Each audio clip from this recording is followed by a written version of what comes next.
Rebonjour à tous les amis.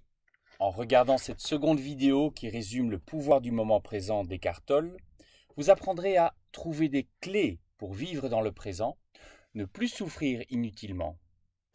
Mais comment réagir face aux problèmes rencontrés?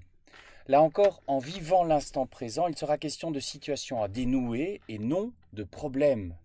Ceux-ci sont en fait une fonction du mental tributaire du temps. Et pour Eckhart Tolle, vivre ou mourir n'est pas un problème car l'urgence bannit le temps et supprime même la question.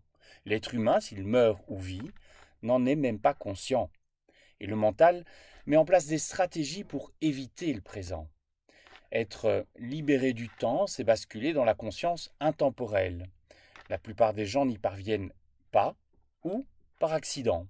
Et lorsqu'ils y parviennent, ils oscillent entre divers niveaux de conscience, d'inconscience, et le font progressivement au gré d'aller-retour entre la conscience, qui est une présence, et l'inconscience, qui est une identification au mental, jusqu'au triomphe de la présence. Quels sont en fait les différents niveaux d'inconscience? Tel le dormeur qui alterne rêve et absence de rêve, la personne éveillée navigue entre l'inconscience ordinaire et profonde. La première dépend du mental, de l'ego. Elle est plutôt malaise, nervosité, bruit de fond continu, et elle existe en raison du déni du présent et de l'ici et maintenant. La seconde transforme ce malaise en souffrance plus intense, elle devient alors colère et même dépression. Comment dès lors identifier son niveau de conscience? Vous êtes face à un défi, c'est à vous de l'aborder de façon à savoir si vous êtes conscient ou inconscient.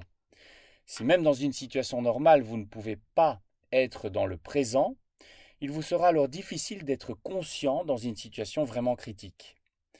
Est-il possible d'éliminer l'inconscience ordinaire, parfois dure à repérer tant elle est normale? Oui, par l'observation de soi. Demandez-vous si vous éprouvez de l'ennui au travail, par exemple, si vous en voulez à quelqu'un. Les meilleures alternatives sont alors les suivantes: dire à l'autre son ressenti ou faire fi de sa négativité créée par son mental. Et en se forçant à résister à ce qui est, le présent devient un ennemi et pollue même notre psychisme. De plus, le fait d'accepter sa colère ou son ressentiment dispense de les extérioriser et par conséquent de les projeter sur les autres. D'autres exemples d'inconscience ordinaire à éliminer sont cités par Eckhart Tolle. Ainsi, être stressé signifie être divisé intérieurement à force de vouloir être ici et là, dans le présent, en même temps que dans le futur. Pourquoi alors ne pas travailler très vite sans se projeter dans l'avenir ni résister au présent? Travaillez pleinement, savourez toute la force, toute l'intensité qui se dégage de vous dans ce moment. Vous ne serez plus stressé car entier.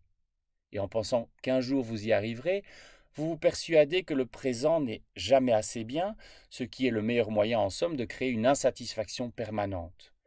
Posez-vous la question de savoir quel est le but de votre vie, de votre périple personnel.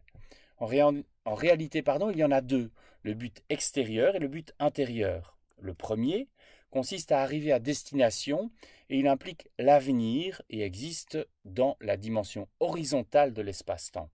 Le second concerne l'approfondissement de l'être. Il s'apprécie maintenant dans une dimension beaucoup plus verticale. C'est lui qui vous mène à vous-même. Le pouvoir de l'instant présent est donc celui de la conscience délivrée du mental. Et en lui accordant toute votre attention, il vous sera plus facile de faire face au passé et de s'en débarrasser. La présence est même un état. Vous n'êtes pas présent quand vous pensez, mais qu'est-ce que la présence? Une attente pendant laquelle toute pensée, tout rêve, tout souvenir, toute projection sont exclus.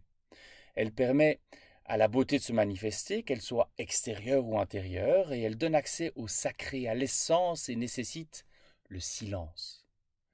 De plus, tout ce qui existe possède un être, une conscience. Les plantes, les animaux, les pierres, les humains.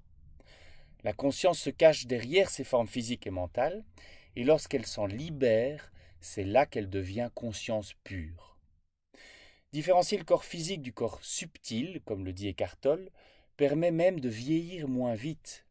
Le corps visible, la sorte d'enveloppe, ne peut pas conduire à l'être, contrairement au corps subtil qui est invisible, qui est essentiel. Et pour entrer en contact avec ce dernier, le corps subtil, il suffit de fermer les yeux et de se sentir son existence à l'intérieur. Nier son corps, comme l'ont souvent fait ceux qui cherchaient la spiritualité, est une erreur. Il serait vain de se battre contre lui. Ce serait lutter contre sa propre réalité. En revanche, maintenir son attention sur son corps énergétique, c'est s'ancrer dans le présent, s'éloigner du mental et rester en contact avec ses racines intérieures. Ressentir un malaise ou un ressentiment signifie que les émotions sont encore là, elles s'apparentent à des parasites se nourrissant de votre énergie. Tant que vous n'aurez pas pardonné aux autres et à vous-même, vous ne trouverez pas le chemin du corps subtil. Être pleinement conscient de son corps énergétique permet aussi de ralentir le vieillissement du corps humain et de renforcer le système immunitaire corporel et psychique. Ainsi, la plupart des maladies s'immiscent en vous quand vous n'êtes pas présent dans votre corps. Et de même, les champs magnétiques négatifs des autres vous contamineront si vous n'habitez pas votre corps. Eckhart Tolle propose une méthode simple pour renforcer son système immunitaire. Juste avant l'endormissant ou le lever, étendu à plat sur le dos, vous avez les yeux fermés, vous centrez votre attention sur différentes parties de votre corps pendant au moins 15 secondes à chaque fois, puis vous laissez votre attention parcourir votre corps des pieds à la tête et vice-versa pendant 1 minute. Maintenez cette sensation de champ énergétique total pendant quelques minutes et vous verrez un résultat concret. Autre avantage du corps subtil, il favorise la véritable écoute de l'autre. Et au lieu d'interagir de mental à mental, vous laissez la place à l'autre, entrez en communion avec lui et vous évitez ainsi les conflits. Il existe pour Eckhart Tolle plusieurs façons d'accéder à l'être, ce qu'il appelle même le non manifeste. Qu'est-ce que ce non manifeste? En fait, c'est la source du chi, lui-même champ énergétique du corps. Le chi, c'est en fait le lien entre notre enveloppe extérieure, le manifeste, univers physique en mouvement, et la source, le non-manifeste, ou l'illumination, comme il l'appelle aussi, qui lui est immobile. Comment accéder maintenant à ce non-manifeste? Eh bien par la phase de sommeil profond dépourvu de rêve, par l'arrêt de la pensée, c'est-à-dire grâce à la méditation et à la présence, par le lâcher-prise également, en abandonnant toute résistance mentale et émotionnelle face à ce qui est, par l'attention prêtée au silence et au vide, au néant. Et quelle est cette véritable nature du silence ou celle du vide? Eh bien le silence n'existe qu'en opposition au son. De même, il n'est pas possible de prendre conscience de l'espace s'il n'existe pas d'objet pour l'occuper. Cet espace, c'est le non-manifeste qui s'extériorise. De fait, l'immobilité, l'immensité qui permettent à l'univers d'être, existe dans l'espace et en soi, c'est le vide mental. Ou enfin, vous pouvez aussi accéder à ce non-manifeste par la mort physique, quand notre vraie nature se perpétue.